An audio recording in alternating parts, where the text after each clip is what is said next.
plácida, de um povo heróico brado retumbante, e o sol da liberdade em raios fúlgidos brilhou no céu da pátria nesse instante.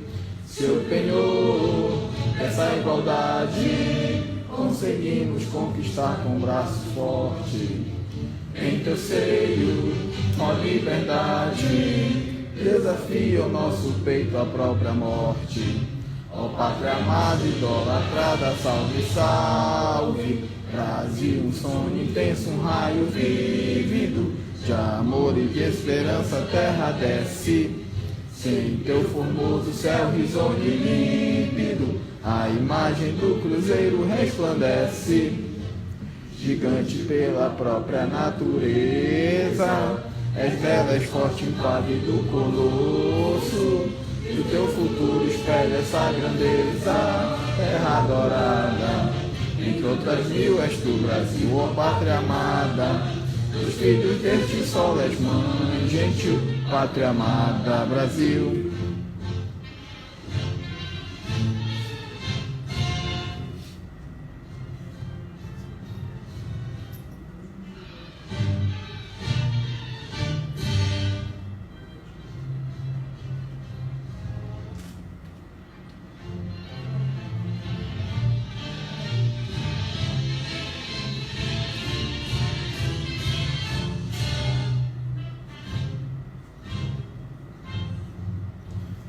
Dado eternamente em berço esplêndido, ao som do mar e à luz do céu profundo, fulguras, ó Brasil, florão da América, iluminado ao sol do novo mundo.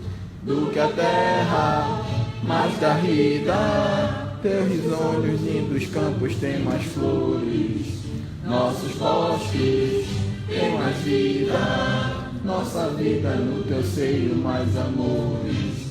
Ó pátria amada, idolatrada, salve, salve. Brasil de amor eterno, seja símbolo. O lábaro que ostentas estrelado, e digo verde louro desta flâmula, paz no futuro e glória no passado. Mas serves da justiça a clava forte, verás que o filho teu não foge à luta, nem teme quem te adora a própria morte. Terra adorada, entre outras mil, és tu, Brasil, ó pátria amada. Os filhos deste sol és mãe, gentil, pátria amada, Brasil.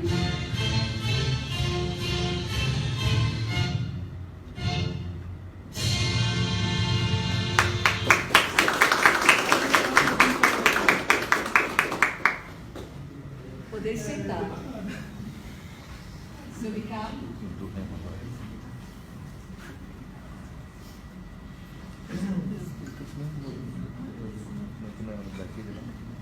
Bom, gente, gostaria de agradecer o convite da Mathieu para contribuir com a organização do evento, né? Ela que encampou essa ideia aí, e eu bastante interessado em discutir essas ideias conservadoras aqui no Pará, que a gente vê que ainda precisa de tem muito desafio à frente aí para a gente, né, para o nosso estado. Então, meu nome é Ricardo Alencar, compondo aqui a mesa.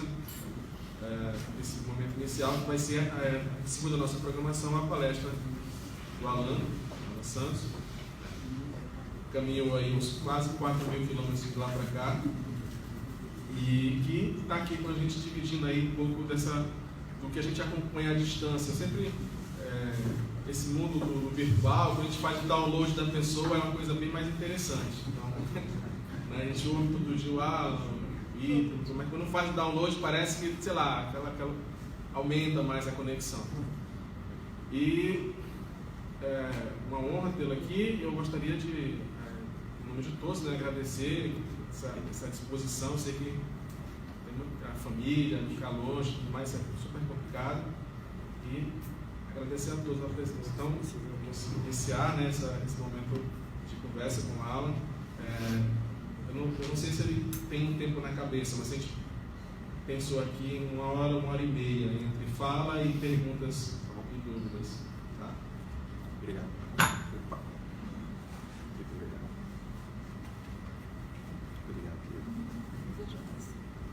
Tudo bom, pessoal? Bom dia. Bom dia. É bem melhor assim do que pela tela do computador. A gente não sabe com quem a gente está falando, do outro lado, né? E eu brinco com... Estava conversando outro dia com um novo professor que veio dar aula de economia no terceiro academia, que foi um dos pais um dos primeiros a trazer a escola austríaca para o Brasil, o Sr. Jorge Lório, que ele é diretor pedagógico do Instituto Mises, foi o professor responsável pela cadeira de economia na UERJ. E eu brinquei com ele e falei assim: o senhor me perdoe pelo terça livre, né? Porque ali às vezes a gente tem que fazer o papel de ratinho da direita, né? Chegar gritando, vagabundo, petite, para acordar o pessoal, né? Mas quando a gente está entre nós, é bem melhor, né? Que aí a gente pode conversar, tirar dúvidas de temas mais profundos, que às vezes na internet fica inviável, né? Então esse é o papel hoje das nossas viagens pelo Brasil, de tentar entrar em contato com as pessoas, conhecê-las pessoalmente, ouvir as dores, as dúvidas, as angústias, e assim a gente conseguir criar um laço de amizade em prol da nossa nação, do nosso país. O tema é o desafio do conservadorismo no Brasil. O primeiro alerta que eu quero fazer é que o termo conservador, aqui, eu gostaria de lembrá-los aquilo que Aristóteles nos ensina, né? Existem muitos modos de se falar do ser. Então você pode usar o termo conservador para várias coisas, né, na linguagem. Então, um indiano que quer processar Madre Teresa de Calcutá porque ela está ajudando as criancinhas que estão com fome, ele está conservando as tradições, né? Lá na Índia, ele pode ser dito conservador, né? Vem uma mulher trazer uma novidade, né, de cuidar de uma criança que está na miséria, e ela de casta inferior, tem que morrer de fome, tem que morrer com a doença que está ali, e Madre Teresa vem trazer uma novidade, e só que a conservadora aqui, aspas, né, é a Madre Teresa e não o indiano que está deixando a criança morrer de fome. Então pode-se confundir muito o termo conservador na cabeça de algumas pessoas. Pode imaginar que nós somos conservadores ingleses, né? Ou então pode pensar que nós somos conservadores americanos. E aí o pessoal bota tudo dentro de um bloco, uma caixinha, e quer chamar todos os movimentos de todos os países de conservador. Só que nós precisamos respeitar a história de cada país. Então, grandes homens no Brasil já traziam esse desejo de conservar certos valores, como o próprio Roger Scruton, um conservador britânico, diz. Existem duas maneiras de analisar o conservadorismo: de uma maneira metafísica, na linguagem do Roger Scruton, e de uma maneira empírica. O que ele quer dizer com isso? Na questão metafísica, o Roger Scruton está querendo dizer que existe aquele conservadorismo onde você tem alguns valores que você considera como sagrado e você tenta evitar que esses valores sejam profanados. Essa é a linguagem do Roger Scruton para o conservadorismo metafísico. E a questão empírica é aquela mais prática possível, né? Você está colocando novas leis, novas instituições, um novo modo de pensar, e aquilo ali não está dando certo. Então vamos dar 2 passos para trás para a gente tentar recuperar politicamente alguns problemas que não eram para existir. Só que nessa questão do conservadorismo empírico, pode ser que você fique numa situação cíclica, né? Toda vez que você quiser dar 2 passos para trás, você está voltando. Uma questão de tempo, você está recuperando, você está refazendo todos os erros. Como ocorre, por exemplo, com algumas pessoas que têm medo da privatização. Ela fala assim: não, vamos voltar para o regime militar, porque ali a gente tinha segurança, etc. E as estatais funcionavam. E aí, se você faz isso, vem um novo PT, porque PT é só um símbolo hoje, na verdade, de oligarcas que se uniram com narcotraficantes, com alto escalão da esquerda internacional, para poder manter o domínio no país, né? Quando eu falo PT aqui, eu espero que vocês entendam isso. Eu estou falando de narcotraficantes, narco-estado pessoas que são psicopatas não deveriam estar dentro da sociedade. Essa é a verdade. Por isso que não se assustem que o número de hospícios diminuiu. Isso não é acidental.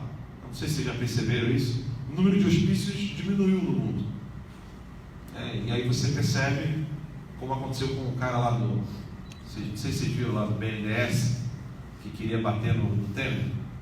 Ficaram sabendo disso aí?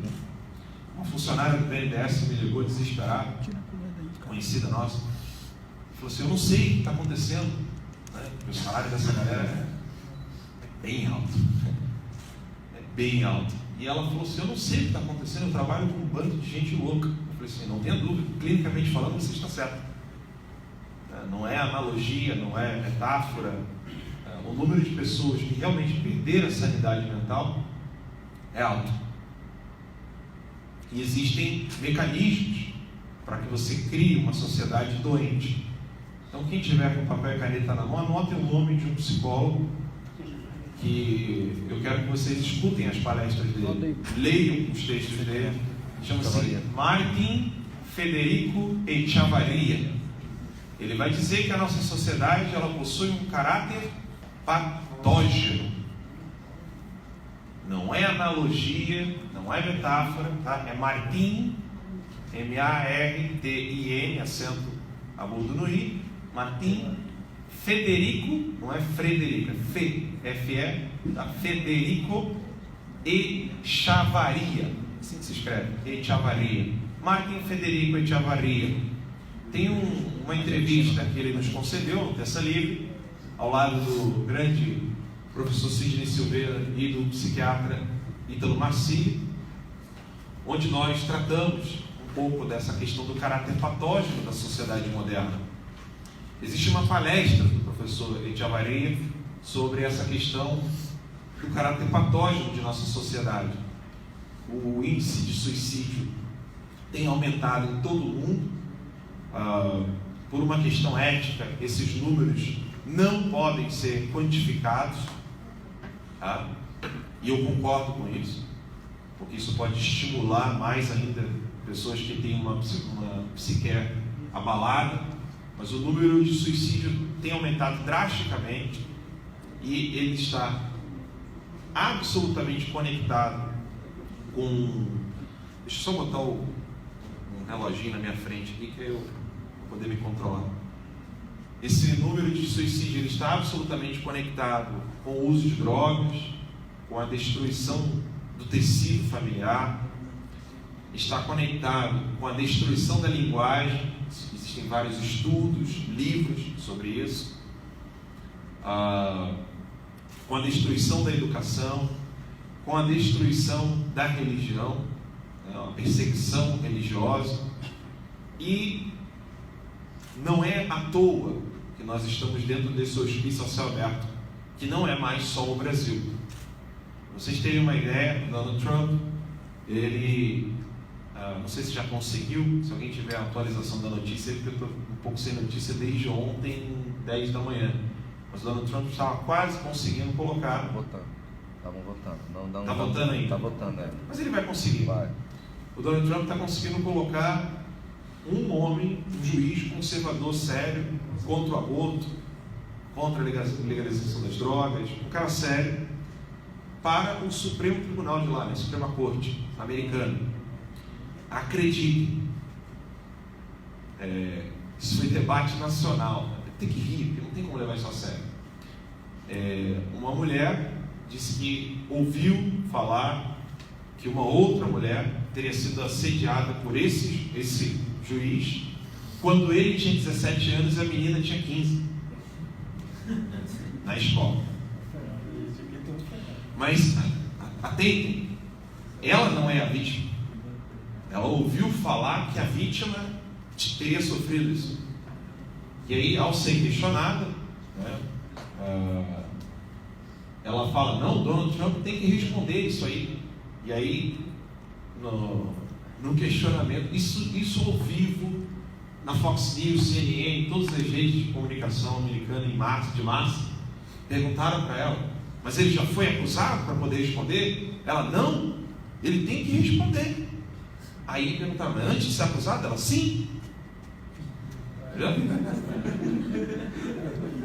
Vocês entendem o nível de insanidade que está o mundo hoje? E nós estamos falando dos Estados Unidos da América, onde nós tivemos aí, por exemplo, quem é católico sabe muito bem, onde nós já tivemos Adolf Tanqueray como professor do seminário de St. Mary's em Baltimore. Nós tivemos Fulton Sheen na TV, dando programas, grandes intelectuais americanos, nós já tivemos. Estamos falando dos Estados Unidos da América, não estamos falando de um país que não teve um histórico de grandes intelectuais. Mas o que aconteceu? O que aconteceu que politicamente, culturalmente, dentro da nossa própria religião, a burrice virou troféu? Por que o sentimentalismo ele se sobrepõe hoje à razão de uma maneira, assim, de um modo tão fácil? Basta chorar e acabou. Não importa se o seu raciocínio é verdadeiro, basta se fazer de vítima. Porque hoje na sociedade, em qualquer esfera de debate, religioso, metafísico, político, filosófico, se você usar de palavras bonitinhas, se comportar daquele jeitinho, sabe, eu vim aqui só para dialogar, porque a diversidade é o que vai construir o mundo melhor. Se você continuar falando assim, e aqueles que discordarem serão degolados, vai todo mundo te aplaudir no final. Só porque o seu tom de voz, o seu modo de falar. E existem técnicas, das quais eu não estou usando aqui agora. Como, por exemplo, vocês podem olhar todas as palestras e conferências da Hillary, do Obama. Eles sempre falam assim, o microfone que é assim. O microfone nunca está perto. É sempre nessa postura aqui, coluna reta, falando com as pessoas. Existem técnicas de você atrair o público. Faz silêncio e continua falando. Existem várias técnicas. E eles usam de todas essas técnicas porque a plateia é uma plateia de pessoas absolutamente decapitadas. Não tem mais cérebro. É igual bicho, igual cachorro. A nossa sociedade ela ficou assim. O fundamento do relacionamento entre um homem e uma mulher é carnal, totalmente. O ápice da relação é se no relacionamento sexual eles estão bem. E isso é o ápice. Não importa mais se a pessoa é boa, se ela vai sofrer junto com o cônjuge, na dor e na alegria, na riqueza e na pobreza. Viramos literalmente bichos. Só que tem um problema, nós já somos animais. E o doutor Echevarria, que eu mencionei, ele vai falar da agretudo animalis, egretudo animalis, que é de tombo, né? Que é a bestialidade. Existem ações humanas que, quando elas imitam bichos, você não pode dizer que são ações animalescas. Você tem que dizer que é bestial. Por que é bestial? Porque nós já somos animais, só que nós somos racionais. Então, no momento em que nós, como homens racionais, animais racionais, violamos a razão, nós não imitamos os bichos. Nós nos tornamos o que os filósofos gregos, e depois na tradução latina, ficou como bestial, que é triturar a criança no ventre da mãe, ou depois de nascido. Os romanos faziam isso, né? Matavam a criancinha, ou nas tribos indígenas, quando enterra vivo. São atitudes bestiais. Por mais que alguns animais tenham esse tipo de comportamento, quando o homem, que é um ser, um animal racional, tem esse tipo de comportamento, você não pode dizer que ele é um animal irracional, porque ele tem a razão. Ele está usando a razão para alcançar um objetivo que é absolutamente bestial. Então, eu dei abri esse parênteses enorme para dizer que nós, no Brasil, não queremos conservar qualquer coisa que venha do passado. Até mesmo porque alguém aqui vai duvidar que, historicamente, os índios já matavam outras pessoas e eram canibais. E, querendo ou não, se alguém quiser conservar isso, ela pode ser chamada de conservadora. Concordam comigo? Aqui, esqueçam a essência do termo. Se você ficar nesses clichês da mídia, né, preso a uma palavra, nós não conservamos qualquer coisa do nosso passado. O canibalismo indígena é uma coisa que nós não queremos conservar de jeito nenhum. Há de concordar comigo, pelo amor de Deus, todos aqui. Obrigado. Então, existem valores que construíram a nossa nação e que não são provenientes do iluminismo, da Revolução Francesa, e que nós queremos abraçar com todo o nosso coração. Afinal de contas, nós não estamos aqui lutando para defender uma folha de papel chamada Constituição. Nós defendemos a Constituição, mas não morreríamos por uma folha de papel. Nós morreremos por amor ao nosso irmão, ao nosso próximo, para defender a nossa pátria. Talvez porque, se amanhã tivermos a oportunidade de mudar a Constituição, não iremos morrer pela antiga. Vocês entendem o que eu quero dizer? Que o ápice da nossa união, ela não é nem mesmo as cores da bandeira, o território, porque tudo isso é muito passageiro. O elo que nos liga uns com os outros para defender é o perigo iminente que está nos ameaçando. E esse perigo, ele não quer só rasgar a Constituição. Isso é muito pouco. Ele quer trucidar e matar os nossos familiares, roubando nossas terras, aumentando o narcotráfico, colocando fuzis em nossas cabeças, na cabeça dos nossos filhos. Então o elo que nos une, ele é muito, muito superior a uma simples Constituição, a uma bandeira, uma limitação territorial. Alguns homens na história da humanidade já faziam isso, defendiam os seus valores, independentes de estarem circunscritos por um território. Os próprios espartanos, na Grécia Antiga, quem se considerava grego, não era uma questão territorial, mas era uma questão de valores e de princípios. E, um pouco mais recente, não tanto na Grécia Antiga, existem dois homens que eu admiro muito: Garcia Moreno e Andreas Hofer. Os dois defendiam valores fundacionais dos seus países. Andreas Hofer na Áustria, na terra do Tirol. Quem que já brincou aí, já foi, né? Como é que é o nome daquela? Tirolesa, né? Vem de lá, que eles se locomoviam dessa maneira. Parece brincadeira, mas não é sério, né? Tirolesa era um meio de transporte lá no Tirol. E Andreas Hofer é dessa região, um homem que lutou por Deus, pela igreja e pela pátria contra Napoleão. Derrubou 3 vezes a tropa de Napoleão, e na 4ª Napoleão veio com tudo e matou ele e os seus camponeses. Mas você se pergunta, né, como é que um bando de camponeses conseguiu derrubar as tropas de Napoleão e acabou perdendo? Napoleão acabou conquistando, mas quando você vai no Tirol hoje, não é a estátua de Napoleão que está lá, é a de Andreas Hofer. O que leva um homem a defender a sua pátria dessa maneira? Quando você vai pesquisar a fundo a vida desses grandes homens, a pátria tem um valor subalterno ao valor divino. Não é apenas uma questão territorial. Existe uma razão muito além da matéria, da questão da limitação territorial. E nós tivemos grandes homens assim aqui no Brasil. Vocês sabem que o Belém já chegou a ficar fora do Brasil, certo? Mesmo assim, nós estamos unidos como nação, hoje. Mas quem fez isso?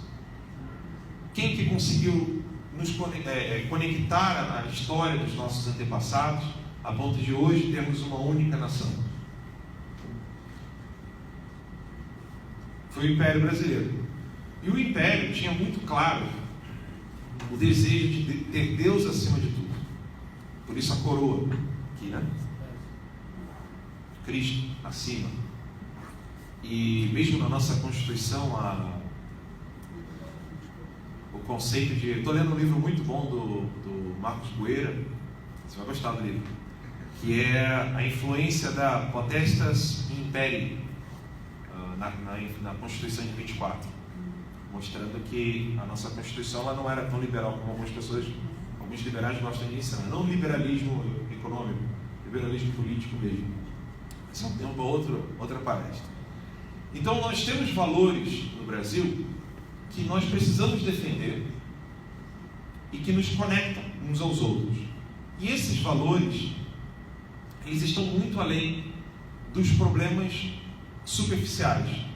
Ou seja, nós queremos nos defender dos bandidos? Sim. Nós queremos nos defender dos criminosos? Sim.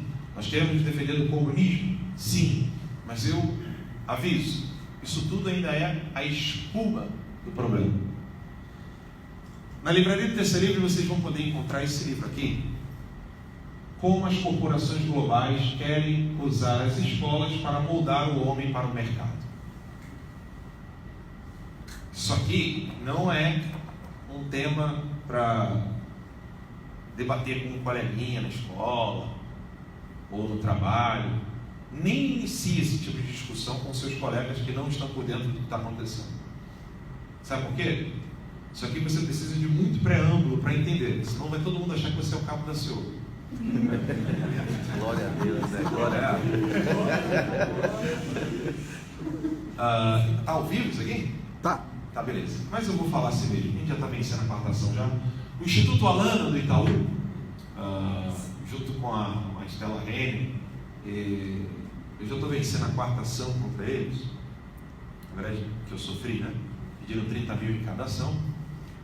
E eu não falei nada demais, eu só falei o que eles fazem, que é a promoção da ideologia de gênero.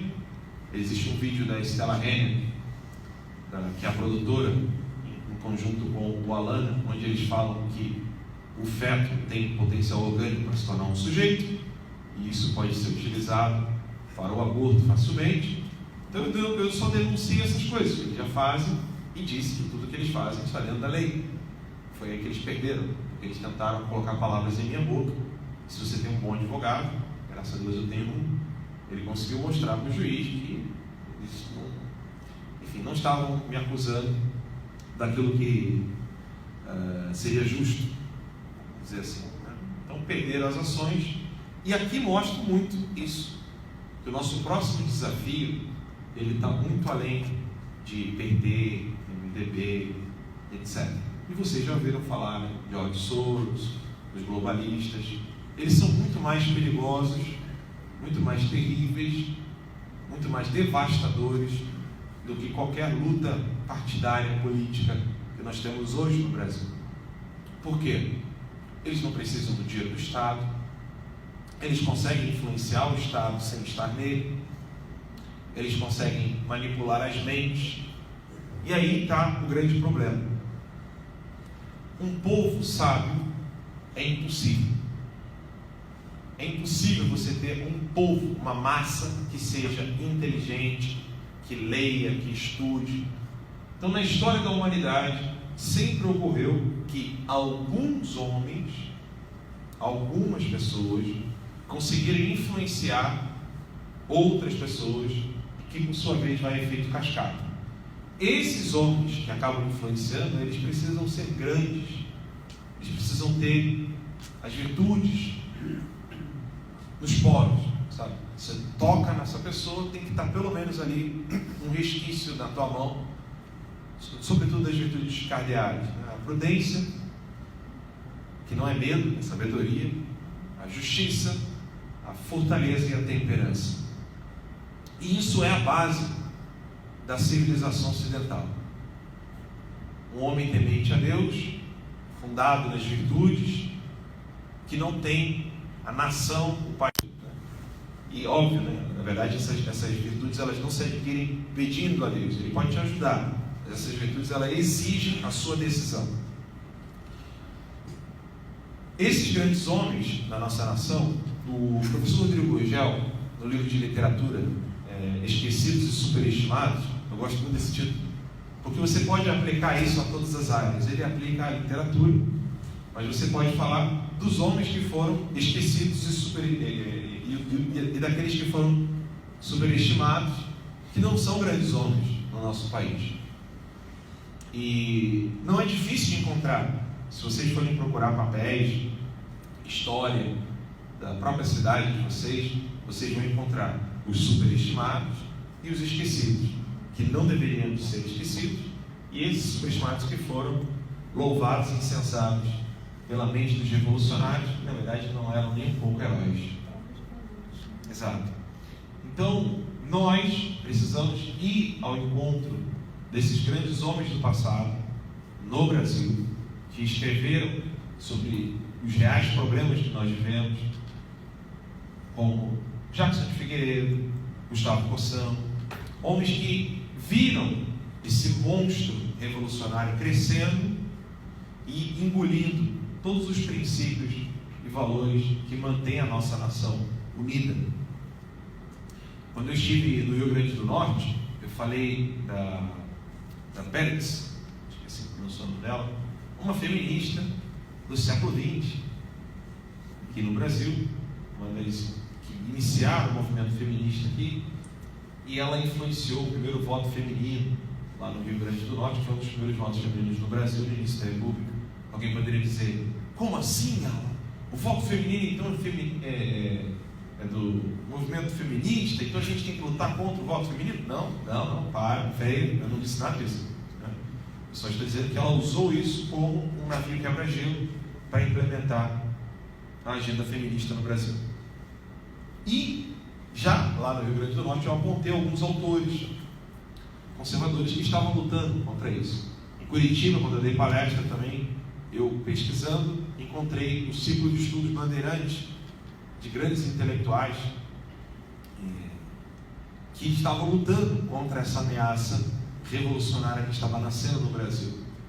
Se vocês pensam que o PT é o ápice de tudo que nós temos no Brasil, o Partido Comunista veio para cá em 1920, encontrou um terreno fértil, anticatólico, de horror à igreja, querendo acabar com o trabalho das universidades católicas, porque nessas universidades se formaram grandes homens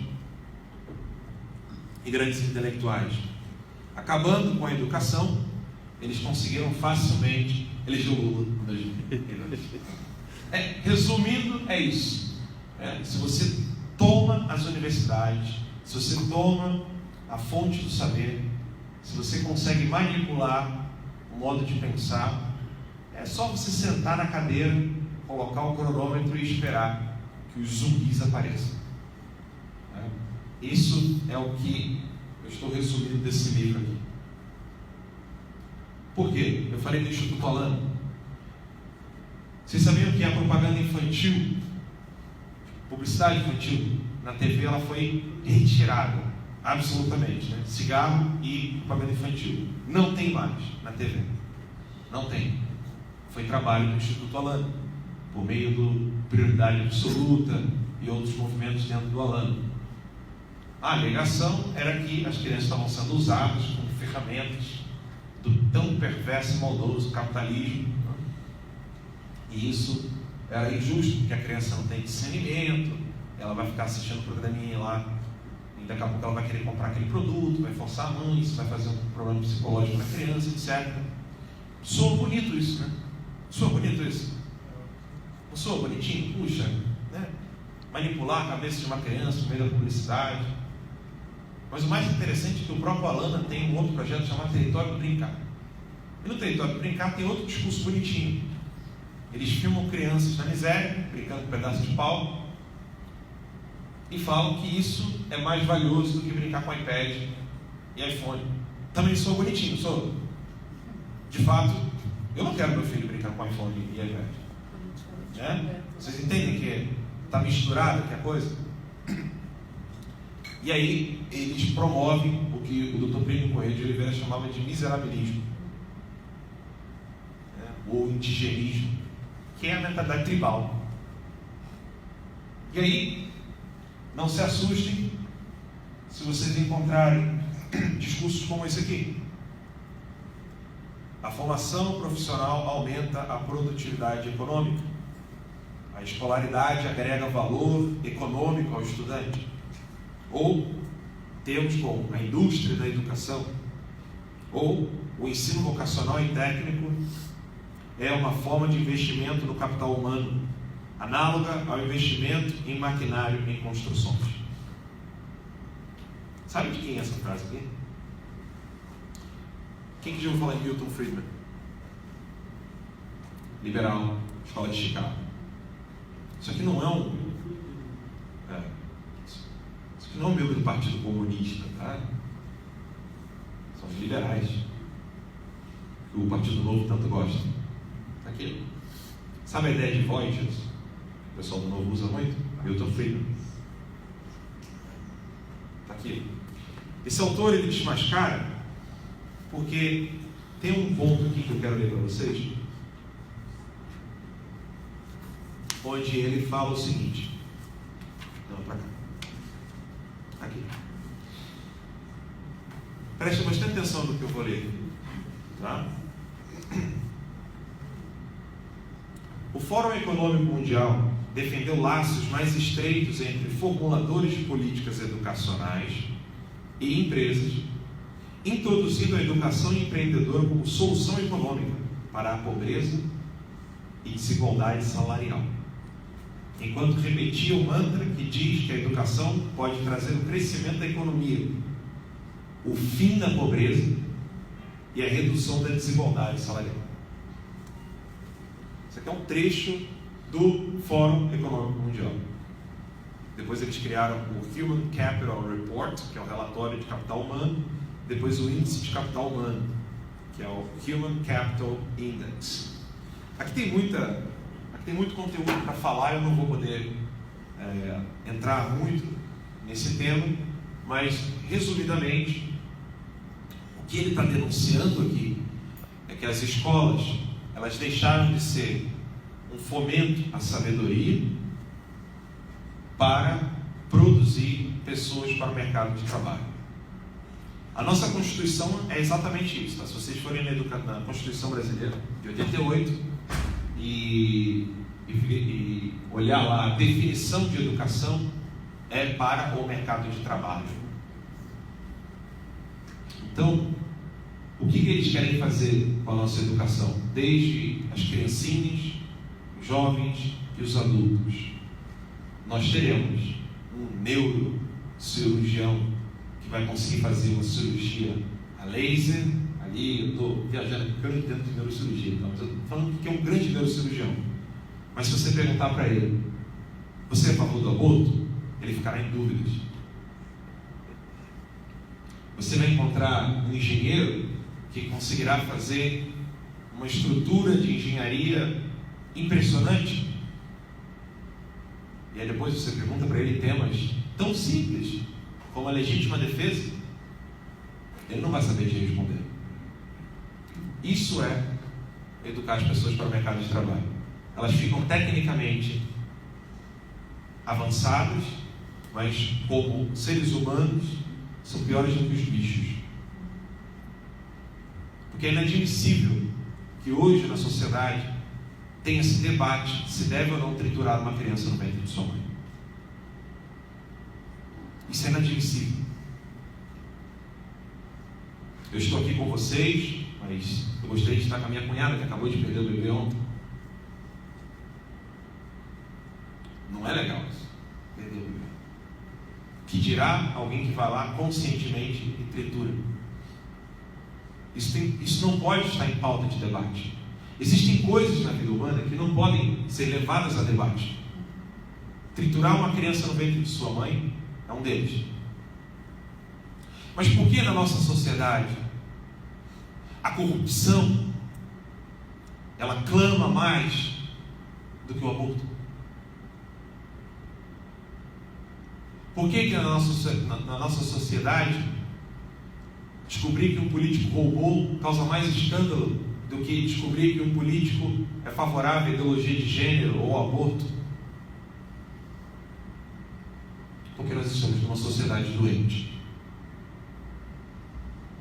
Ortega y Gasset, no livro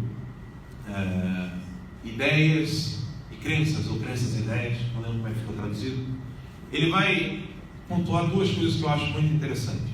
Você precisa distinguir o que você tem como crença e o que você tem como ideia. E ideia, segundo Ortega y Gasset, aqui, trazendo dos gregos, é aquilo que você consegue elocubrar por meio de especulação, estudo, pesquisa, ou seja, aquilo que você adquiriu pelo estudo, pela sua formação intelectual.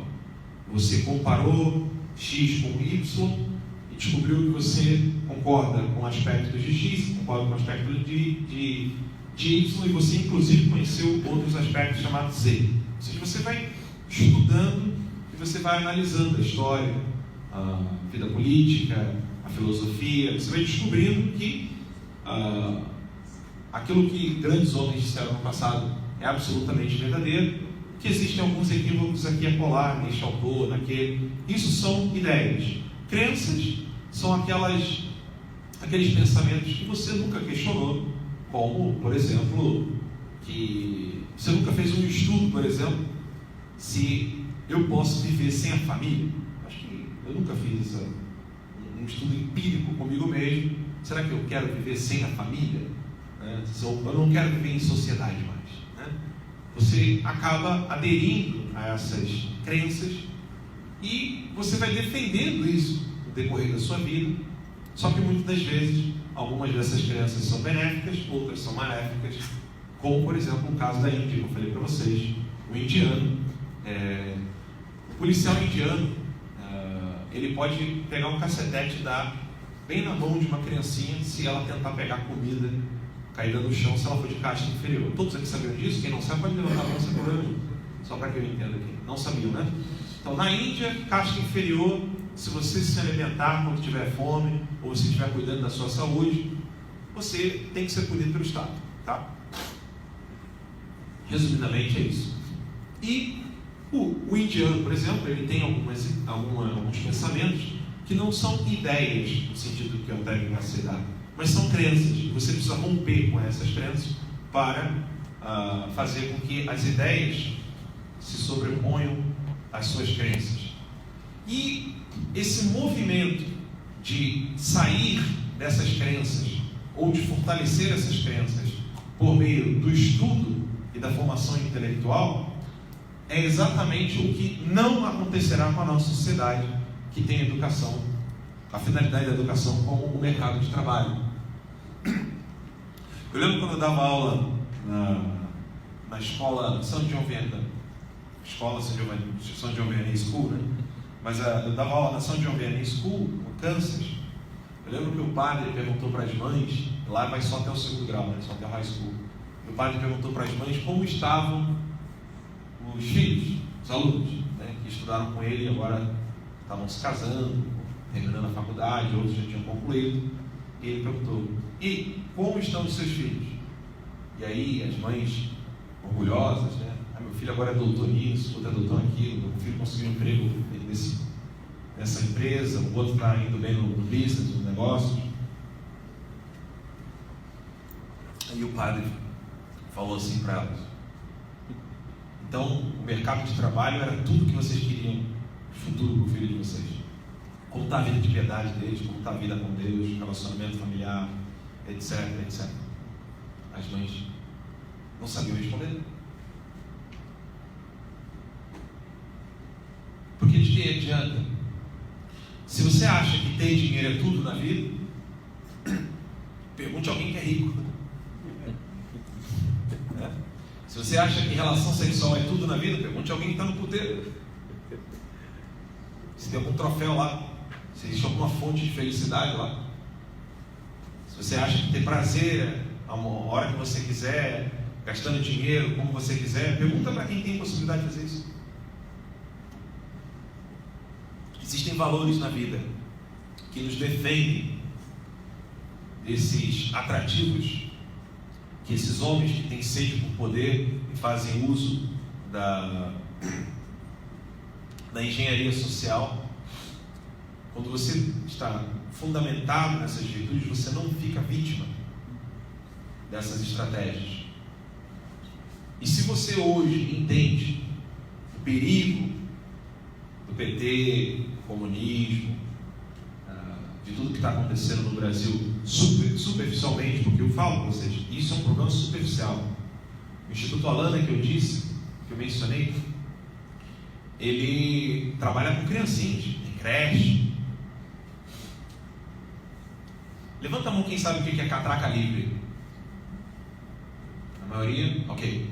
Um dos sócios do Holanda, pelo menos no trabalho em conjunto, dá o Catraquinha, versão kit do Catraca Livre. Para quem não sabe o que é Catraca Livre é um site que promove o uso de maconha entre os pais e crianças. Está lá no site do Catraca Livre. No vídeo eu falo, eles vão colocar maconha na boca dessas crianças. Fazendo uma analogia, o advogado colocou isso aí, eu coloquei as fontes do Catraca Livre. O juiz não falou nada. Porque está no site. Qual é o nome daquele cantor? Nando Reis, não é?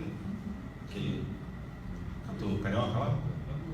Nando Reis. Está lá no Catraca Livre, falando do benefício de usar maconha com as crianças, os pais, todo mundo junto. Então, quando você tem certos valores morais e intelectuais, eles servem como um escudo contra essa geração que está aí e que virá ainda.